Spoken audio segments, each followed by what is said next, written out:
जय हिंद किसान साथियों, आज हम एक ऐसी टॉपिक पे बात करने जा रहे हैं, ऐसे विषय पे बात करने जा रहे हैं जो किसान भाइयों के लिए बहुत ज़्यादा ज़रूरी है।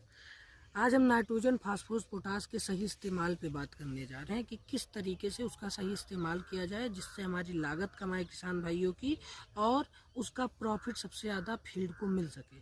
सबसे पहली बात कि नाइट्रोजन, फास्फोरस, पोटास होता क्या है। तो नाइट्रोजन मेनली पौधों की ग्रोथ में काम करता है और उसको हरा भरा करने में नाइट्रोजन का काम होता है। फास्फोरस का काम होता है जड़ों को मजबूत करना, जड़ों की ग्रोथ को बढ़ाना और फल फूल को ज़्यादा लाना। और वही पोटास का काम होता है कि पौधों की ताकत को बढ़ाना, इम्यूनिटी बूस्ट करना। जैसे हमारे शरीर में हम कोई भी दवा लेते हैं हमारी इम्यूनिटी बूस्ट करने के लिए, वैसे हम पोटास का इस्तेमाल करते हैं प्लांट की इम्यूनिटी बूस्ट करने के लिए, जिससे हमारी प्रोडक्शन ज़्यादा हो और क्वालिटी क्रॉप की काफ़ी अच्छा है।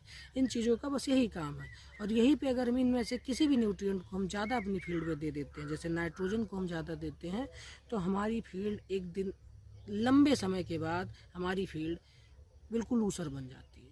हमारी फील्ड में फिर कोई उत्पादन नहीं होता, और होता भी है तो बहुत कम होता है, क्योंकि नाइट्रोजन धीरे धीरे उसका जो हम उपयोग करते हैं वो धीरे धीरे ज़्यादा उपयोग होने लगता है। अगर आज हम 1 बोरी करते हैं तो अगली साल हमको मजबूरन 1.5 बोरी करना पड़ता है, तभी हमारा उत्पादन उतना अच्छा हो पाता है।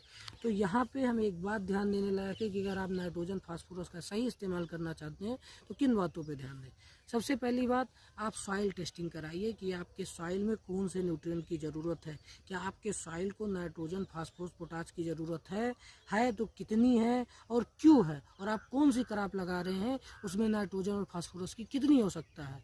और दूसरी बात, आप ऑर्गेनिक मैटर का यूज कीजिए। वर्मी कंपोस्ट हो गया या FOIM हो गया या मुर्गे की खाद हो गई या सिप की खाद हो गई या बकरी की खाद हो गई। जब आप इसका इस्तेमाल करते हैं तो आपका जो फर्टिलाइज़र का दाम है वो भी कम होता है और आपका जो प्रोडक्शन है वो भी ज़्यादा आता है और आपकी क्रॉप की क्वालिटी भी ज़्यादा आती है। और आप अपने फील्ड में जो इरिगेशन करते हैं वो भी सही तरह से आपकी फसल को लगता है। इसलिए आप इन बातों पे ध्यान देंगे तो आपका उत्पादन भी ज़्यादा अच्छा आएगा और आपकी क्रॉप की लागत भी कम आएगी और आपकी सॉइल भी बची रहेगी बहुत लंबे समय तक। अगर आप नाइट्रोजन और फास्फोरस का सही इस्तेमाल नहीं कर पाते हैं तो एक समय के बाद आपकी सॉइल ऊसर हो जाएगी और आपका प्रति साल लागत बढ़ता जाएगा। तो मिलते हैं आपको एक और नए वीडियो के साथ। तब तक के लिए जय हिंद, जय भारत, जय जवान, जय किसान।